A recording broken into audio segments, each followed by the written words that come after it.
Hey guys, welcome back to prep humanities. Hope you all are doing absolutely fine. आज के इस video lecture में जो है हम इंडस वैली सिविलाइजेशन का जो है दूसरा पार्ट जो है डिस्कस करने जा रहे हैं। BA first semester history major जिनका है, या जो जेकेपीएससी या यूपीएससी का जो एग्ज़ाम देने वाले हैं या देना चाहते हैं, वो जो है उनके लिए ये वाला जो टॉपिक है बहुत ज़्यादा इम्पॉर्टेंट होगा। अगर आपने इसका पार्ट 1 नहीं देखा है तो सबसे पहले आप वही देखो और बाद में इस वाले पार्ट पे आ जाओ, ताकि जो है क्रोनोलॉजी बनती रहे।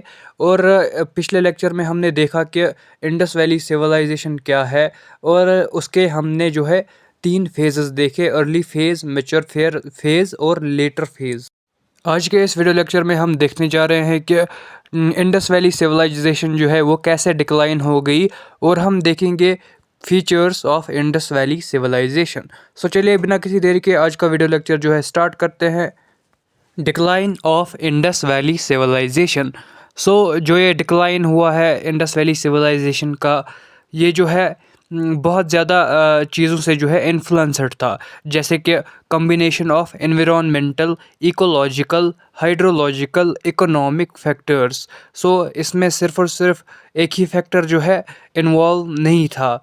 ऐसा कहा जाता है कि इसके अंदर जो है एनवायरनमेंटल फैक्टर्स भी इन्वॉल्व थे इसके डिक्लाइन के अंदर, और इकोलॉजिकल फैक्टर्स, हाइड्रोलॉजिकल फैक्टर्स और इकोनॉमिक फैक्टर्स भी जो है इन्वॉल्व थे। सो इंडस वैली सिविलाइजेशन, हम ऐसा नहीं कह सकते हैं कि ये सिविलाइजेशन जो है सोलली जो है डिक्लाइन हो गई थी बिकॉज ऑफ वायलेंट कन्फ्लिक्ट्स या जो भी मैसेकर्स वगैरह हो गए। तो इंडस वैली सिविलाइजेशन अगर इतनी बड़ी सिविलाइजेशन है, ये कैसे डिक्लाइन हो गई? तो इसके लिए जो है बहुत सारी हाइपोथेसिस जो है प्रेजेंट की गई, ताकि वो एक्सप्लेन कर पाए कि डिक्लाइन कैसे हुआ इतनी जो है प्रोग्रेसिव और डेवलप्ड सिविलाइजेशन का। सबसे पहला फैक्टर जो हमारे सामने आता है वो है एनवायरनमेंटल फैक्टर। सो कुछ जो है कहते हैं अपने हाइपोथेसिस के अंदर, वो कहते हैं कुछ जो आर्कियोलॉजिस्ट्स या जो हिस्टोरियंस होते हैं उनका ये कहना है कि एनवायरनमेंटल चेंजेस आ गई, शिफ्ट्स हमें देखने को मिला जो रिवर कोर्स है उसके अंदर। यानी कि सरस्वती रिवर जो है ना, वो जो है बह रही थी पहले, और फिर बाद में उसका जो है कोर्स चेंज हो गया, या फिर वो जो है ड्राई हो गई। ऐसे जो है कुछ एनवायरनमेंटल फैक्टर्स हमें देखने को मिलते हैं जिनकी वजह से जो है इंडस वैली सिविलाइजेशन डिक्लाइन हो गई। सो एनवायरनमेंटल फैक्टर्स के अंदर सिर्फ और सिर्फ रिवर कोर्स के बारे में नहीं कहा गया है, ये भी कहा गया है कि जो मूनसून पैटर्न था ना, उसमें हमें चेंजेस और फ्लक्चुएशंस देखने को मिली, और जो है वाटर सोर्सेज जो है वो ड्राई होना स्टार्ट हो गई थी। सो ये कुछ एनवायरनमेंटल फैक्टर्स है जिन्होंने जो है मेजर रोल अदा किया आईवीसी के डिक्लाइन के अंदर।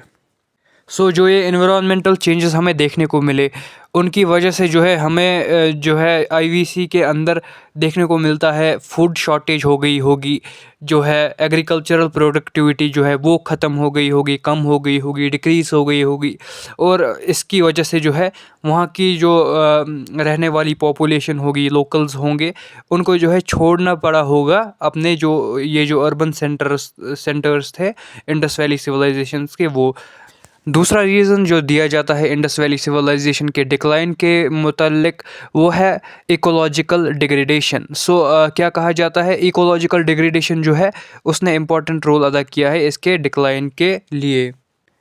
ये कहा गया है कि जो एग्रीकल्चरल प्रैक्टिसेस जो है ना, वो बहुत ज़्यादा इंटेंस थी, बहुत ज़्यादा इंटेंसिव एग्रीकल्चरल प्रैक्टिसेस हुआ करती थी, और डिफॉरेस्टेशन बहुत ज़्यादा हुआ करता था, पेड़ पौधे बहुत ज़्यादा काटे जाते थे ताकि ज़्यादा से ज़्यादा लैंड जो है वो जो है एग्रीकल्चर के अंडर आ सके।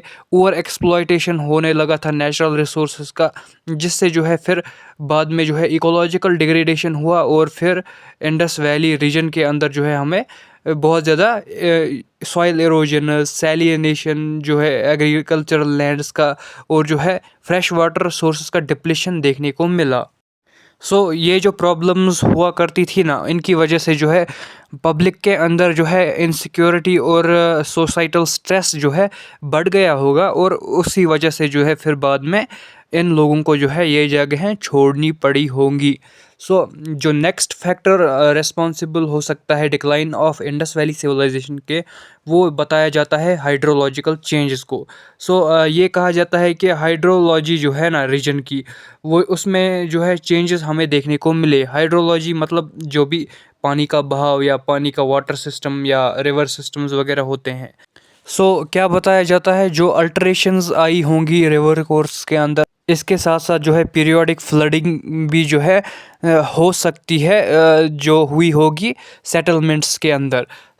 ये फ्लड्स वगैरह जो है उसकी वजह से जो है जो अर्बन सेंटर्स में जो पॉपुलेशन जो है वो भाग गई होगी, क्योंकि वहाँ के सेटलमेंट्स, इंफ्रास्ट्रक्चर और जो भी बिल्डिंग्स वगैरह हुई होंगी फ्लड की वजह से जो है उनको डैमेज पहुँचा होगा। नेक्स्ट फैक्टर क्या बताया जाता है इसके डिक्लाइन के लिए, वो बताया जाता है कि इकोनॉमिक फैक्टर्स भी रेस्पॉन्सिबल हो सकते हैं डिक्लाइन के, जो इंडस वैली सिविलाइजेशन का डिक्लाइन हुआ है। क्या कहा जाता है कि जो ट्रेड नेटवर्क्स वगैरह है वो जो है ख़त्म हो गए होंगे, डिक्लाइन हो गए होंगे, और जो है हमें जो है लॉन्ग डिस्टेंस कॉमर्स जो हमारा था पहले मेसोपोटामिया या इजिप्ट के साथ, वो वाला जो लॉन्ग डिस्टेंस कॉमर्स या ट्रेड है ना, वो भी जो है डिस्टर्ब हुआ होगा। और जो चेंजेस हमें देखने को मिली होंगी, जो भी प्रायोरिटीज़ वगैरह इकोनॉमिक प्रायोरिटीज़ होती है उनके अंदर, ये जो है ये भी कंट्रीब्यूट कर सकता है, या इसने भी जो है इस वाले प्रॉब्लम ने भी जो है इकोनॉमिक प्रॉब्लम ने भी जो है कंट्रीब्यूट किया होगा आईवीसी के डिक्लाइन के अंदर। कुछ लोग ये कहते हैं कि इन्वेजन हुआ होगा, तो उनका जो कहना है कि इन्वेजन हुआ होगा। उनके भी एविडेंस हमें मिले हैं कि ये भी कहा जाता है कि आर्यंस आए होंगे, तो उन्होंने जो है फिर अटैक किया होगा आईवीसी पे, और फिर जो है ये ख़त्म की गई ये वाली सिविलाइजेशन।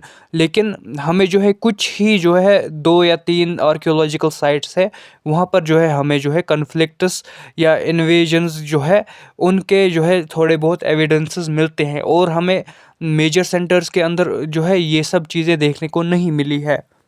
तो हम इस वजह से जो है किसी जगह कन्फ्लिक्ट हुआ होगा, तो उस वजह से हम ये नहीं कह सकते कि इतनी बड़ी सिविलाइजेशन जो बहुत बड़े एरिया के अंदर फैली हुई थी, वो जो है इन्वेजन या कन्फ्लिक्ट की वजह से डिक्लाइन हुई होगी। हम ये कह सकते हैं कि जो कॉम्बिनेशन है ना, एनवायरमेंटल, इकोलॉजिकल, हाइड्रोलॉजिकल और जो इकोनॉमिक फैक्टर्स है ना, इन्होंने ही जो है वीक की होगी इंडस वैली सिविलाइजेशन की रेजिलियंस, जिसकी वजह से जो है फिर जो है इंडस वैली सिविलाइजेशन डिक्लाइन हो गई।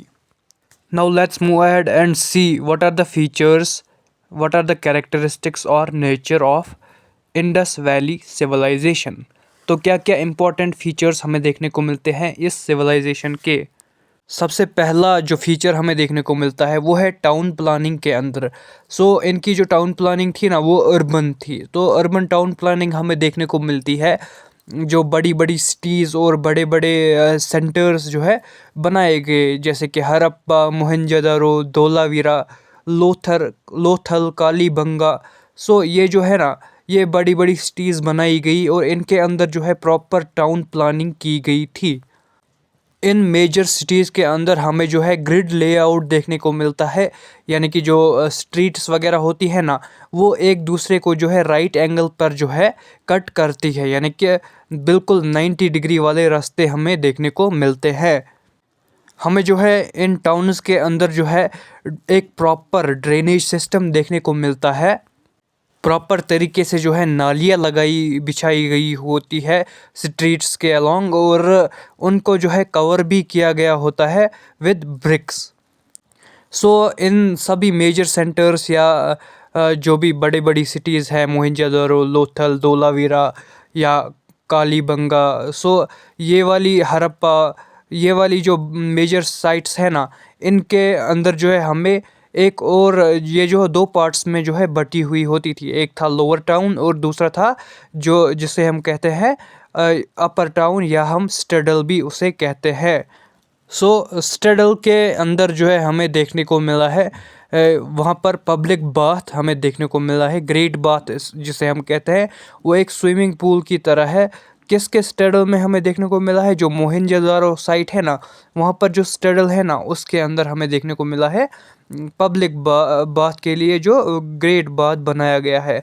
स्टेडल जो है ना, वो जो है वहाँ पर रिप्रेजेंटेटिव्स रहा करते होंगे, और जो लोकल लोग रहते हैं ना, वो लोअर टाउन के अंदर रहते होंगे। सो ये दोनों जो टाउन्स थे ना, किसी किसी अर्बन सेंटर के, वो फोर्टिफाइड होते थे। और हमें जो है स्टैंडर्ड ब्रिक्स जो है देखने को मिली है, जो यूनिफॉर्म साइज़ के बर्न्ट ब्रिक्स हुआ करती थी, जो ईंटें हुआ करती थी, उनका साइज़ जो है स्टैंडर्ड हुआ करता था। हर एक साइड के अंदर जो है हमें ईंट जो मिली है, सेम साइज़ की मिली है। Now let's move ahead and see the second important feature of Indus Valley civilization, which is economy. So कैसी थी इनकी इकोनॉमी?